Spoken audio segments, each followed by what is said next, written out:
moment de recueillement serait à la mémoire de Mme Marguerite Lachance, la mère de M. Guy Bédard, qui est décédé le 9 juin dernier, et aussi pour l'ancien maire de Montréal, M. Jean Doré. Alors, je me demanderai aux gens de se lever.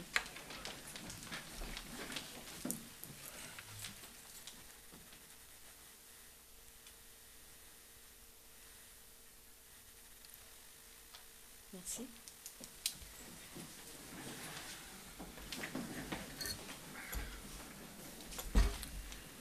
Alors, je vais la chaise musicale.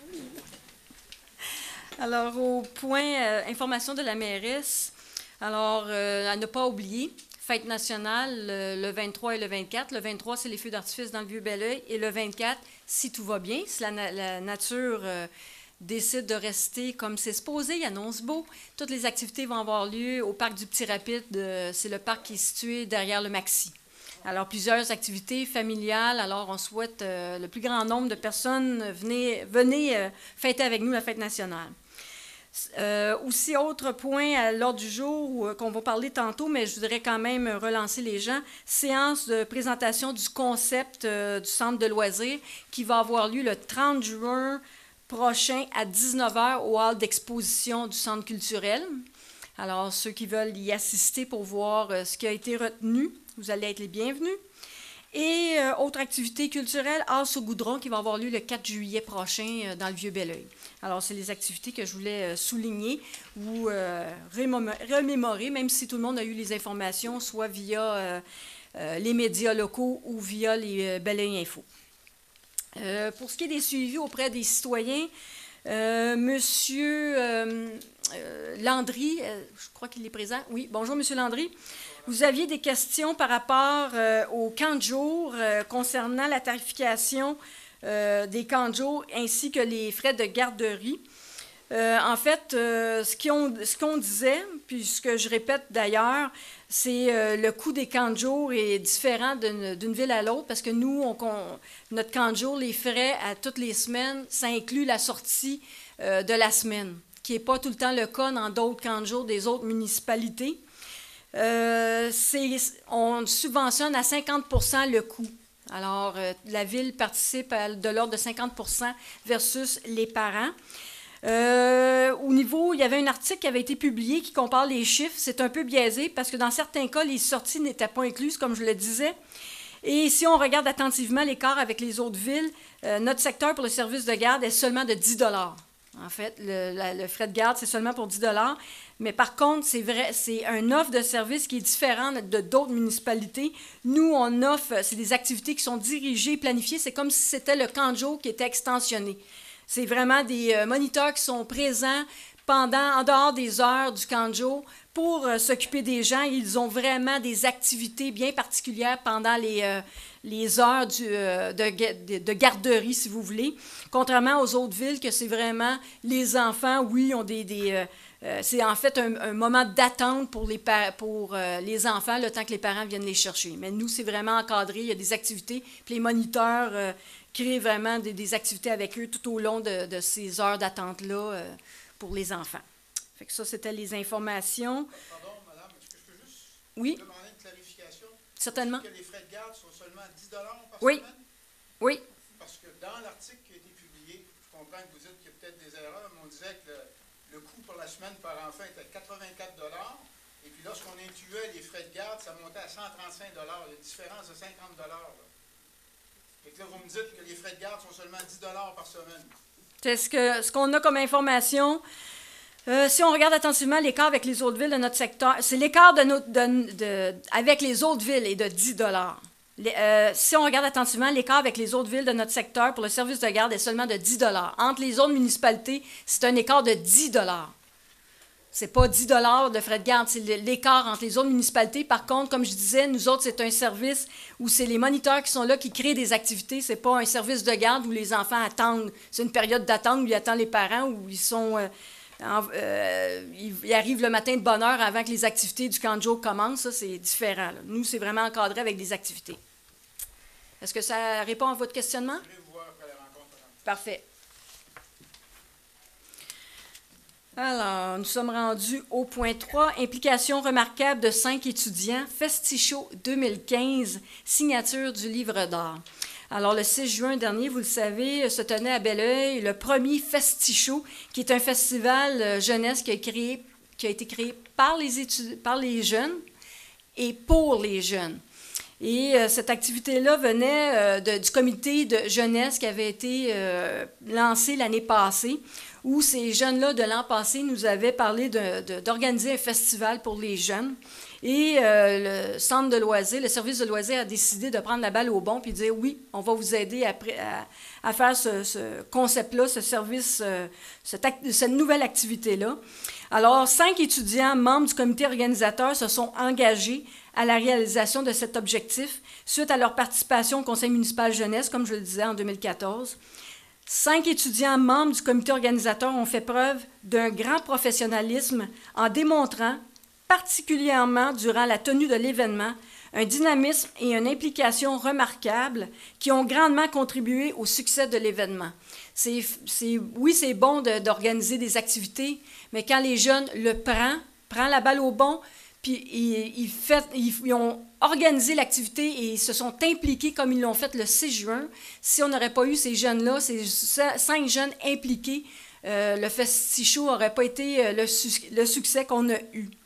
Alors, il est résolu que le conseil municipal de Belleuil invite Maggie Bertolacci, Camille Craé, Sanjan Sanjivi, Mathieu Blanchette, La Tendresse, et Gabriel Cadieux, membre du comité organisateur du Festichot 2015, a signé le livre d'art de la ville. Et je vous félicite, les jeunes, d'avoir réussi à organiser cette activité-là.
propose.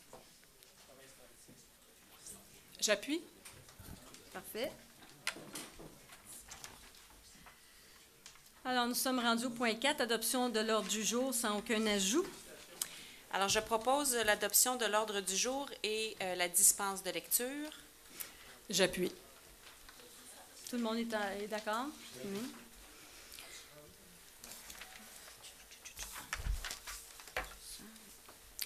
Alors, le point 5 et le point 6 seront traités ensemble. Le point 5, c'est l'Assemblée publique de consultation et le point 6, c'est l'adoption du projet de règlement 1667-31-2015, modifiant... Modifiant le règlement de zonage 1667-00-2011 afin d'ajouter des normes minimales de lotissement pour les terrains en zone agricole desservie. Alors ça fait suite à la motion qui avait été donnée le 25 mai 2015. En fait, il est résolu unanimement d'adopter le second projet du règlement 1667-31-2015, modifiant le règlement de zonage 1667-00-2011 afin d'ajouter les normes minimales de lotissement pour les terrains en zone agricole. Ceci fait suite à la demande d'un citoyen qui avait demandé un lotissement pour son terrain. Alors, je propose l'adoption du projet. J'appuie. Est-ce qu'il y aurait des questions par rapport à ce projet de règlement? OK. C'est beau. Tout le monde est d'accord? Oui. Parfait. Alors, le point 7 et le point 8 seront aussi traités ensemble. Le point 7, c'est l'Assemblée publique de consultation et le point 8, c'est l'adoption pour le règlement 1667-32-2015, modifiant le règlement de zonage 1667-00-2011 afin de modifier plusieurs dispositions relatives aux usages industriels. Alors, on continue la révision de notre réglementation en matière d'urbanisme. Ce soir, c'est la section usage industriel. Donc, c'est des corrections et des mises à jour essentiellement. Assemblée publique de consultation, est-ce que nous avons des interventions sur ce sujet? Juste un point, s'il vous plaît. Allez-y, M. Landry. Dans le règlement, c'est écrit « Supprimer l'obligation de maintenir la gratuité d'une aire de stationnement pour un usage industriel ».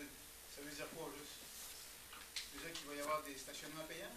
Ça veut dire que conformément à la décision de la Cour supérieure dans le dossier du CLSC, on modifie notre réglementation de façon à se conformer au jugement qui nous interdit d'empêcher. Exactement. Alors, c'est, comme je vous disais, mise à jour. Compte tenu du jugement, on revise notre réglementation de façon à se mettre à jour face à ce jugement-là. Merci. Je vous en prie. Alors, je propose l'adoption. Je vais appuyer. Tout le monde est en accord? Oui. Alors, le point 9 et le point 10 seront aussi traités ensemble. Le point 9, c'est l'Assemblée publique de consultation et le point 10, c'est l'adoption pour le règlement 1668-01-2015, modifiant le règlement de lotissement 1668-00-2011 afin de modifier les dispositions applicables aux opérations cadastrales. Alors, essentiellement, il s'agit d'empêcher la création de lots enclavés. Donc, Assemblée publique, est-ce qu'il y a des interventions? Non. Alors, je propose l'adoption. J'appuie. Tout le monde est en accord? Oui. Le point 11, c'est le procès-verbal de la séance ordinaire du 25 mai 2015, l'adoption. Alors, je propose que le procès-verbal de la séance soit adopté et je demande une dispense de lecture. J'appuie. Tout le monde est en accord? Oui. Parfait. Point 12, sens unique rue Dupré, suivi du dossier. Alors, au dernier conseil municipal, à ma demande, vous avez accepté, membres du conseil, de reporter cette décision. Comme vous le savez, ça fait plusieurs mois qu'il y a une demande de retrait du sens unique sur la petite portion de la rue Dupré qui se situe tout près de la rue Le Chasseur. Et les citoyens qui sont directement concernés par ce sens unique-là se sont exprimés au dernier conseil de ville et nous avons par la suite pu organiser une rencontre avec eux. En fait, ce que nous avons pu entendre de leur part au niveau des objectifs qu'ils recherchaient était de maintenir la quiétude et la sécurité sur ce petit tronçon de rue-là. Et la réflexion que nous avons eue avec M. Gagnon, entre autres, directeur des travaux publics et appuyé par les études qui avaient été faites, est de savoir si le maintien du sens unique demeure le meilleur moyen et le seul de préserver cette quiétude et cette sécurité-là. Alors, je veux juste vous dire que c'est les citoyens, parce que de notre côté, on avait fait un engagement au niveau de la campagne électorale. Alors, les citoyens ont écouté les propositions que M. Gagnon avait à leur faire. On en a débattu, on en a discuté aussi. Et il s'est dégagé un consensus où est-ce que, bien qu'il y ait encore des inquiétudes, avec un marquage au sol approprié, en préservant, par exemple, une bande de stationnement du côté des maisons qui sont directement sur ce bout de rue-là, et aussi pour faciliter l'accès au parc, de limiter la vitesse avec des indications, signalisation, en fait, à 30 km/h, et bien qu'on pourrait voir à ce moment-là à accepter de retirer ce sens unique-là. Alors, c'est le consensus qui a été fait par les citoyens. Alors, c'est bien clair. On fait le retrait du sens unique sur la rue du Pré.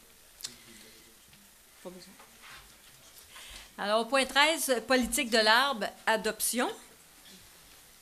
Alors, attendu que selon les orientations stratégiques et plans d'action de la politique environnementale de Belleuil adoptés par le Conseil en septembre 2014, la Ville s'est engagée au point A, point 1, point 2, point 1, à se doter d'une politique de l'arbre. Attendu que la politique de l'arbre vise à encadrer les interventions de la Ville sur son territoire dans le but d'accroître le couvert végétal et la biodiversité, attendu que la préparation de la politique de l'arbre s'est effectuée sous la supervision du Comité consultatif en développement durable de Belleuil et que le comité recommande l'adoption, je propose d'adopter la politique de l'arbre de Belleuil afin d'affirmer la volonté et l'engagement de la Ville à protéger, entretenir et favoriser les arbres sur son territoire. J'appuie. Alors, on a imprimé 50 la nouvelle politique de l'arbre. Évidemment, pourquoi seulement 50? C'est parce qu'il va être accessible sur le site Internet. Puis si on parle d'une politique de l'arbre, mais bien évidemment, on ne veut pas non plus avoir une tonne de copies au niveau de la protection de notre arbre. Puis c'est avec du papier recyclé d'ailleurs. Alors, c'est notre nouvelle politique qui est accessible via le site Internet de la Ville à partir de demain, Monsieur le directeur des cas. Parfait. Alors, tout le monde est en accord? Oui. Point 14, services professionnels en actuariat, facture, autorisation de paiement. Alors, vous savez, il y a eu adoption de la loi favorisant la santé financière et la pérennité des régimes de retraite. On a dû à utiliser le service professionnel en actuariat pour se conformer à cette loi. Alors, en conséquence, il est résolu d'autoriser le paiement à Normandin-Baudry des factures concernant les services professionnels pour un montant total de 19 021 $. Alors, qui fait la proposition? Je propose. J'appuie. Tout le monde est en accord? Oui. Oui. Parfait. Alors, nous sommes rendus au point 15. Le point 15 à 17 inclusivement seront traités ensemble parce que c'est les plans d'intégration et d'implantation architecturale. Alors, monsieur... Oui, alors il s'agit d'affichage commercial.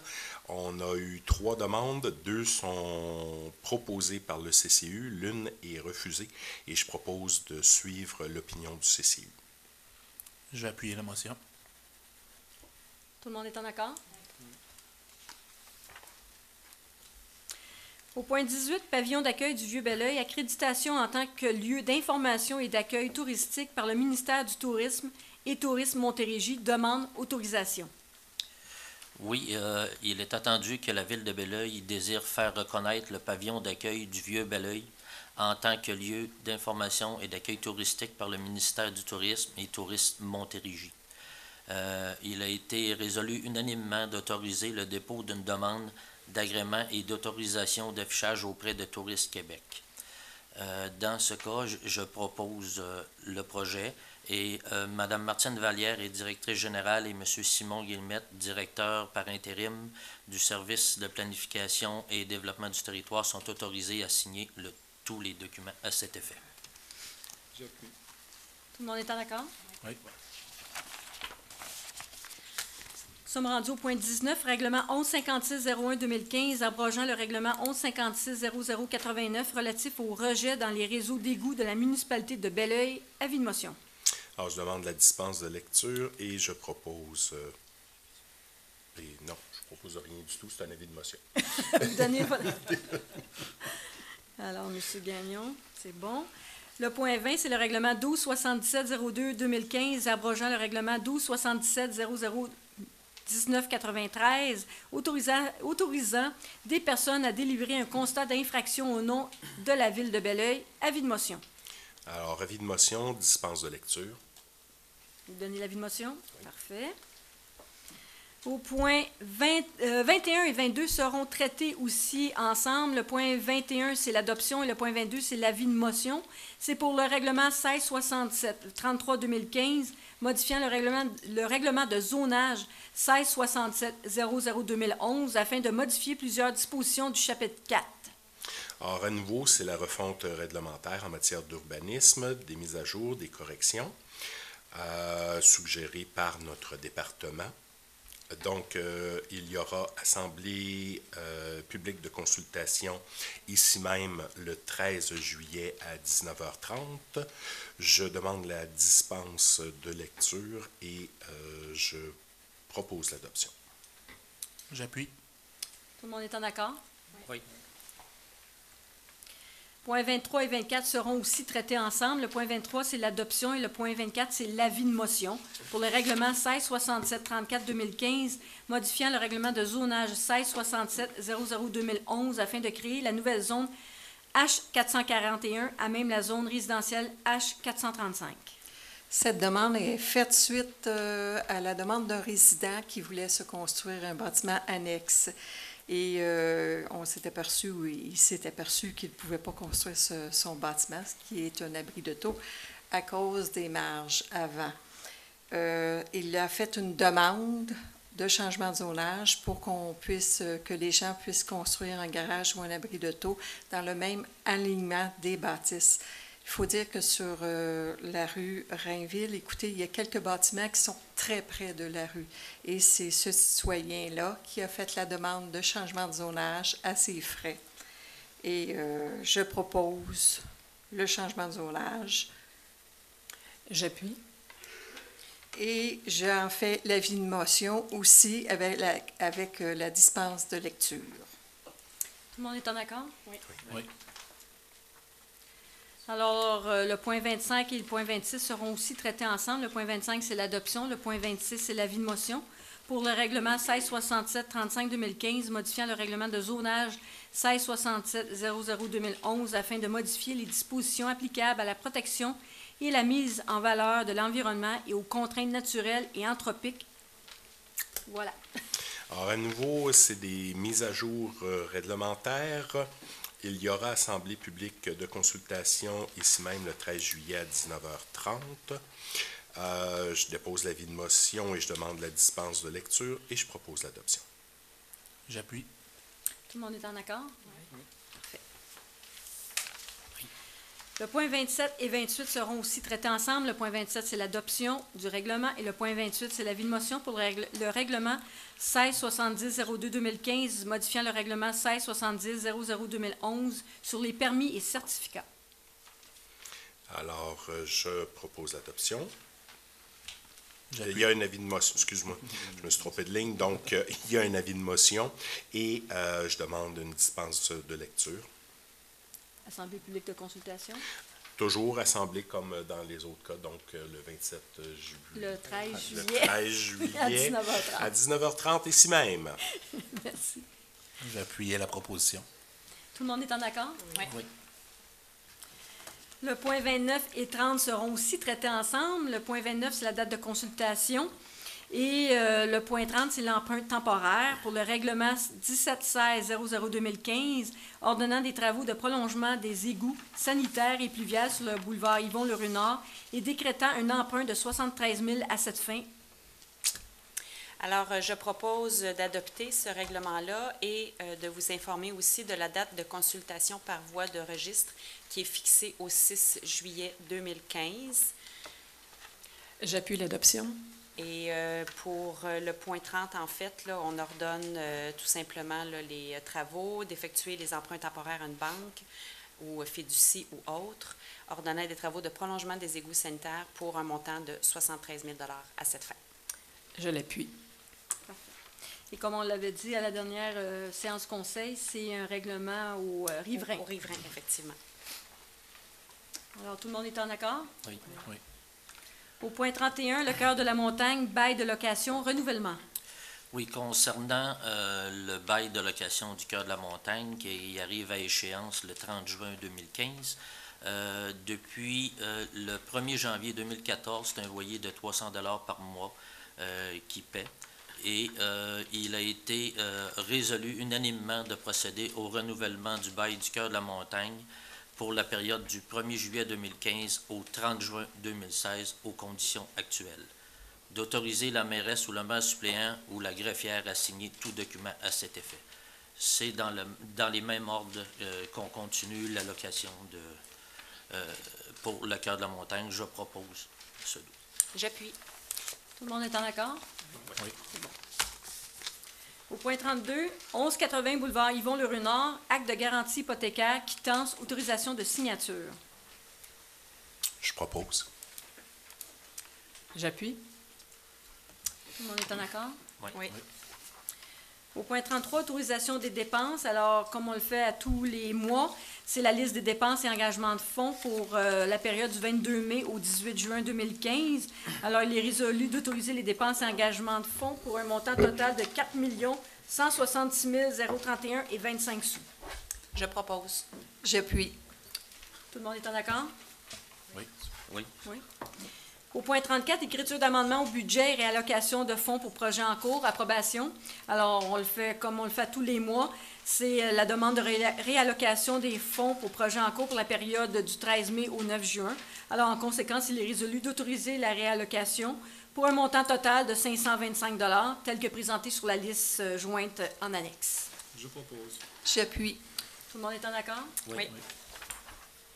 Alors, nous sommes rendus au point 35, étude d'impact sur l'environnement, stabilisation de talus riverains le long de la rivière Richelieu, entre la rue Bernard-Pilon et l'autoroute 20, rapport d'ouverture de soumission et octroi de contrat. Alors, un appel d'offres public a été réalisé pour la réalisation d'une étude d'impact pour l'environnement et la stabilisation de talus riverains le long de la rivière Richelieu, entre Bernard-Pilon et l'autoroute 20. Et pour cet appel d'offres, il y a un système de pondération et d'évaluation des offres qui a été utilisé. Il y a 5 soumissionnaires qui ont été reçus, donc la firme WSP, CIMA+, Stantec, SNC-Lavalin et Ecom Consultant. C'est un comité de sélection qui a procédé à l'évaluation et à la pondération de ces soumissions.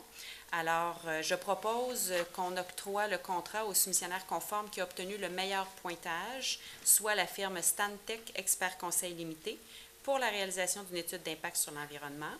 Le tout sur la base du prix forfaitaire qui apparaît au bordereau de prix qui est daté du 1er juin 2015. Et la valeur totale du contrat est estimée à 124 052 $ et 58 sous, taxes incluses. Cette dépense est prévue au règlement 1698-00-2014.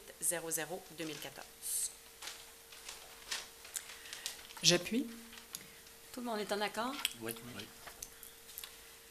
Alors, le point 36, démolition et construction du centre des loisirs en mode clé en main, phase 2, rapport d'ouverture de soumission et octroi de contrat. Alors, un appel d'offres public a été réalisé pour la démolition et la construction du centre de loisirs.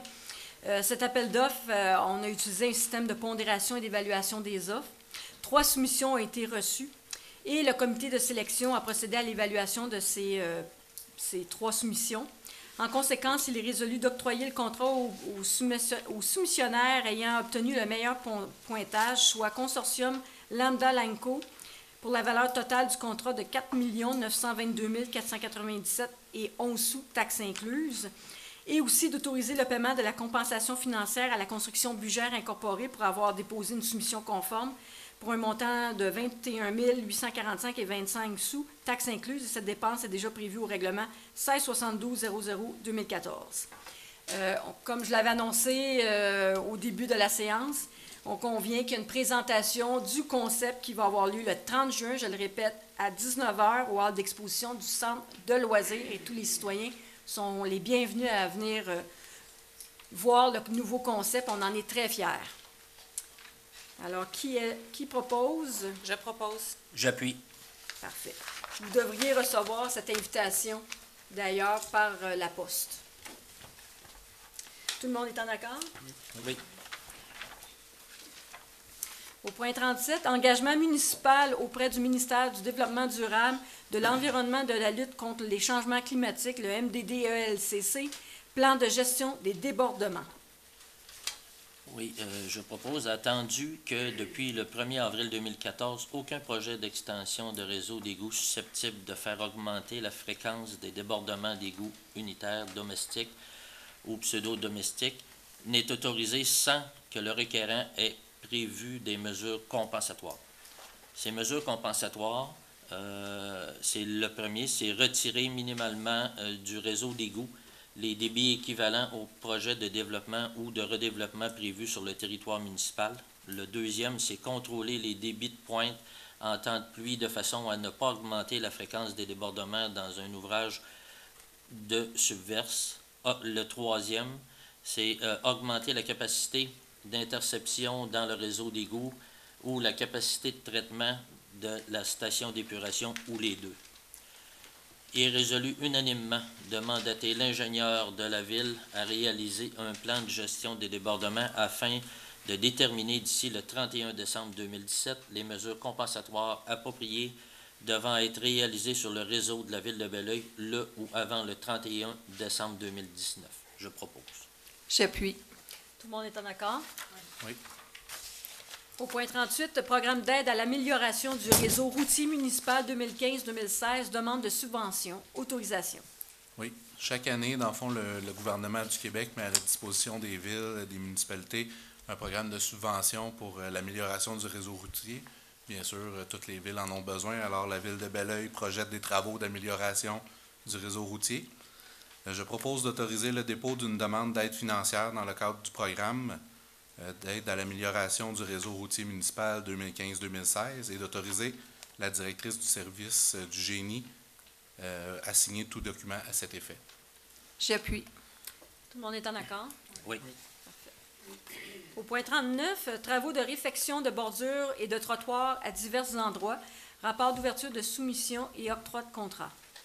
Alors, c'est un appel d'offres sur invitation qui a été réalisé pour des travaux de réfection de bordures et trottoirs à divers endroits. Il y a 3 soumissions qui ont été reçues. Construction G3, Entreprise Nord Construction 1962 Inc., BDL Bordures et Trottoirs. Le contrat est octroyé au plus bas soumissionnaire conforme. Alors, je propose que soit octroyé le contrat à la firme Construction G3. C'est un montant total estimé de 61 914,04 $, taxes incluses. Et la directrice du service de génie est autorisée à accepter, s'il y a lieu, les avis de modification jusqu'à concurrence du budget disponible.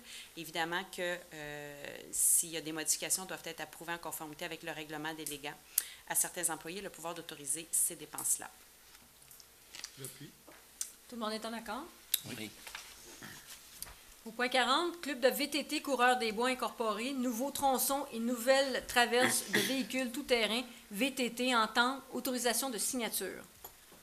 Oui, avec la croissance du développement dans le secteur des bourgs de la capitale, c'est sûr qu'il faut, avec le développement des maisons et des commerces, de la construction, le club VTT doit revoir, dans le fond, ses traverses sur le boulevard Saint-Jean-Baptiste et sur Yvon-Lheureux Nord. Alors, je propose d'autoriser le directeur ou le directeur adjoint aux opérations du service des travaux publics à signer toute entente avec le club de VTT Coureurs des Bois, Inc. Le service de travaux publics est aussi autorisé à procéder à l'installation de signalisation pour les nouvelles traverses. Cette entente est conditionnelle à l'approbation du ministère des Transports du Québec. J'appuie. Tout Tout le monde est en accord? Oui. Alors, au point 41, travaux de plantation dans le projet domiciliaire Les Baux de la capitale, paiement de facture, autorisation. Oui. Dans le fond, sur le long du ruisseau des 30, dans le fond, là, on a un projet, dans le fond, de pistes cyclables et de plantation d'arbres et aussi de plantes, dans le fond, diverses plantes indigènes et autres, tout le long, dans le fond, du ruisseau. Et c'est d'autoriser, dans le fond, Nature Action Québec à procéder à la location d'équipements spécialisés dans le cadre du projet de plantation en rive du ruisseau des 30 et d'autoriser le remboursement des factures sur présentation des pièces justificatives jusqu'à concurrence d'un montant de 34 500 $ plus taxes applicables. Cette dépense est prévue au règlement d'emprunt 1710-00-2015. J'appuie. Tout le monde est en accord? Oui. Oui. Alors, le point 42, Centre de gestion de l'équipement roulant, entente de partenariat, renouvellement. Alors, vous le savez, on avait une entente de service pour la gestion et l'entretien et la réparation de notre parc de véhicules qui était intervenu entre la Ville de Belleuil et le Centre de gestion de l'équipement roulant. C'était intervenu à partir de 2009.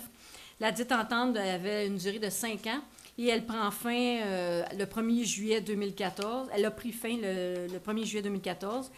La Ville est satisfaite de la gestion de la flotte de véhicules et certaines personnes ont eu à négocier avec le CEGER pour en fait conclure une nouvelle entente avec le CEGER, un lien de partenariat. Alors, en conséquence, il est résolu d'entériner le renouvellement de l'entente de partenariat avec le CEGER pour une durée de 5 ans, selon les termes du contrat proposé.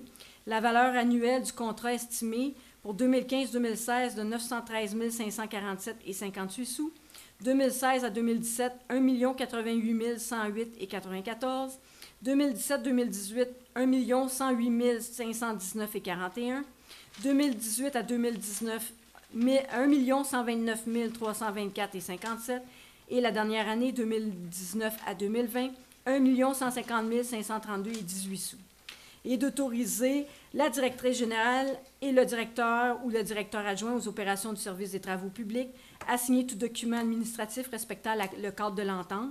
Et cette entente est conditionnelle, bien évidemment, à l'approbation du ministre des Affaires municipales et de l'occupation du territoire.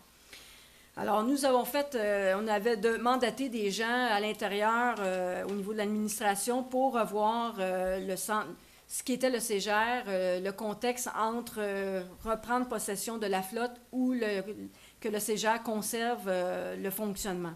Alors, ça a été une évaluation qui a été faite pour donner, en fait, la conclusion, on n'a pas d'avantage, justement, de reprendre la flotte de véhicules.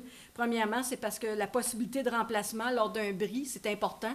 Lorsqu'il y a un bris, c'est le CEGER qui s'occupe de remplacer le véhicule, surtout dans les périodes estivales ou les périodes hivernales, plutôt, où on aurait un bris de camion. Bien, avec la flotte du CEGER, ils ont tellement une grosse flotte qu'on peut justement nous passer un véhicule assez rapidement sans nous causer trop d'impact. Le coût d'acquisition et de maintien du service aussi, on a évalué, si on reprenait les véhicules, combien ça coûterait pour tout ce qui est assurance, le changement des pneus, tout ce qui est plaques, immatriculation et tout ça.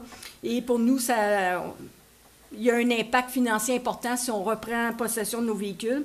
C'est aussi la bonne qualité de notre flotte de véhicules en restant avec le CEGER. Et c'est l'expertise aussi du CEGER qui est importante, justement, pour avoir des véhicules efficaces et opérationnels. Alors, dans ce contexte-là, le Conseil a décidé d'entériner cette décision.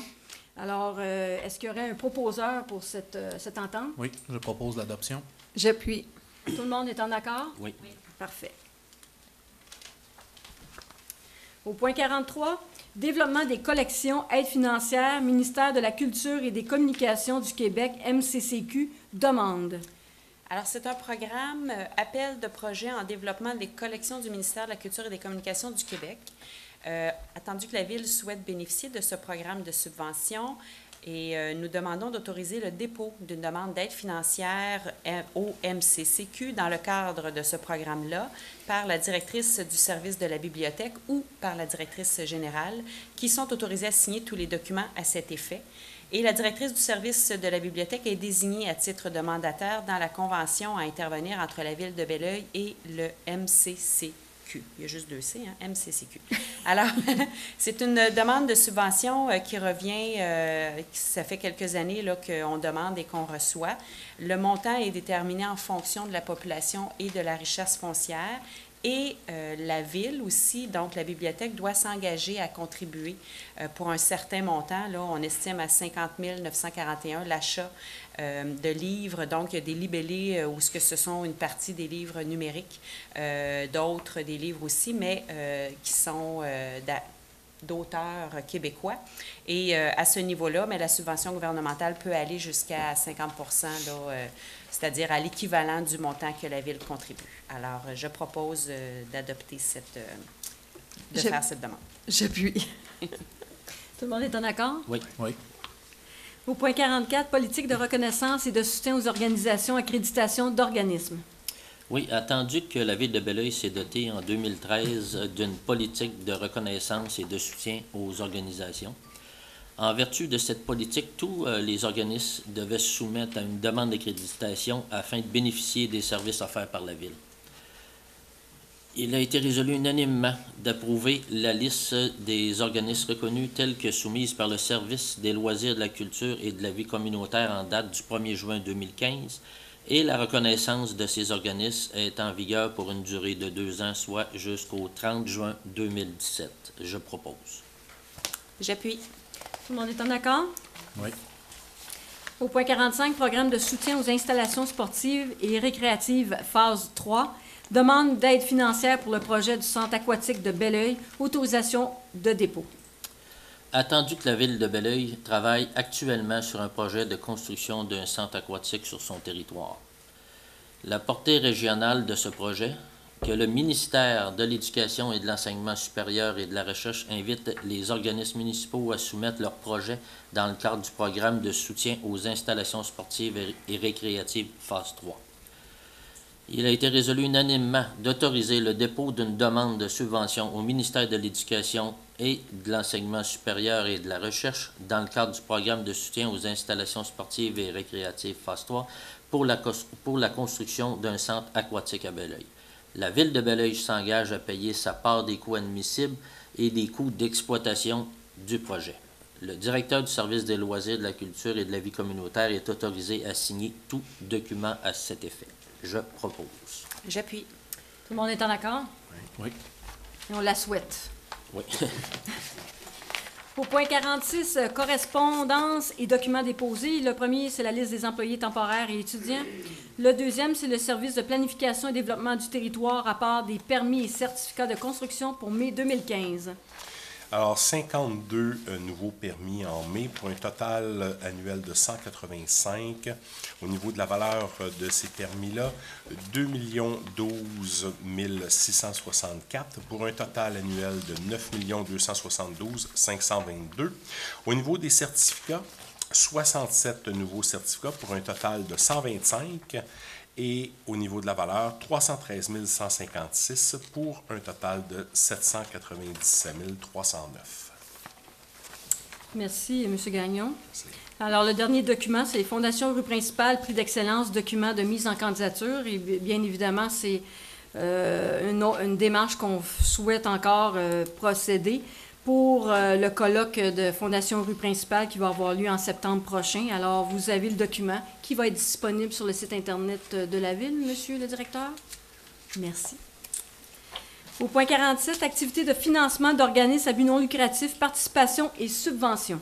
Alors, il est proposé d'autoriser le versement de subventions pour l'organisme L'Arche de Belleuil, un montant de 500 $ et d'autoriser les membres du conseil qui le désirent à participer aux événements ci-dessous. Alors, il y a 2 événements.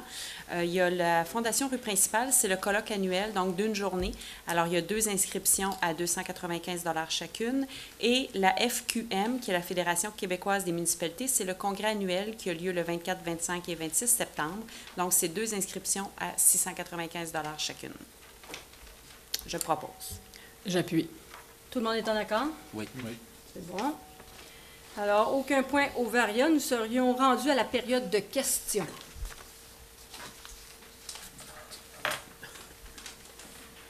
Bonsoir, Madame la mairesse. Bonsoir. Mon nom est le même, Robert Villeneuve. 3 ou 4 petites questions. Je voudrais savoir pourquoi il n'existe plus de balises sur la rue Yvon-Lheureux, entre Deschênes et au centre d'achat, près du carrefour giratoire. Il existait là auparavant des balises. Ah, des bollards? Des bollards? Si peu minimes soient-elles, il y en avait. C'est des bollards? Ouais, OK. des poteaux. Écoutez, on va se renseigner. Est-ce que vous avez la réponse, monsieur le directeur? Écoutez, je sais qu'il y en avait en commande, là, mais je suis directeur public, théoriquement, on devrait en remettre.